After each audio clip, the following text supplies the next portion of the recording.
ভাই আপনি না একটু আগে গরু বেচে আড়ে থেকে বের হলেন, তাহলে আপনার কেমনে কি হইলো? ভাই আমি তো কিছুই কইতে পারি না ভাই। আমি আডা আইলাম, গরু বেচলাম, একটা লোক আমি চিনি না ভাই, আমি আইয়া বইছি, আমি অনেক গামাই নাছিলাম, কইলো ভাই এক গ্লাস লেবুর শরবত খান। আমি তো ভালো মনে এক গ্লাস লেবুর শরবত খাইলাম। তারপর আমার কি হইলো না হইলো আমি কিছুই কইতে পারি না ভাই। আমার টাকা পয়সা এখন কিছুই দেখতাছি না ভাই। ভাই আপনি মনে হয় কোনো মলন পার্টি রাতে পড়ছিলেন। হায় রে ভাই, আপনারা মানুষেরা আড়াইশা সবসময় সাবধানে থাকবেন। আড়াইশা কি মানুষের দেওয়া জিনিস খাইতে হয়?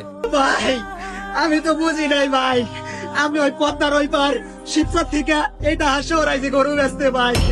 এই গরুটা আমার মা অনেক ভালোবাসা পালছে, আমিও পালছি ভাই। কিন্তু এখন কি হইলো, গরু বেচা টাকাটা ওই প্রতারকে নিয়ে গেল। আমার মার স্বপ্ন সব শেষ হয়ে গেল, আমার স্বপ্ন শেষ হয়ে গেল।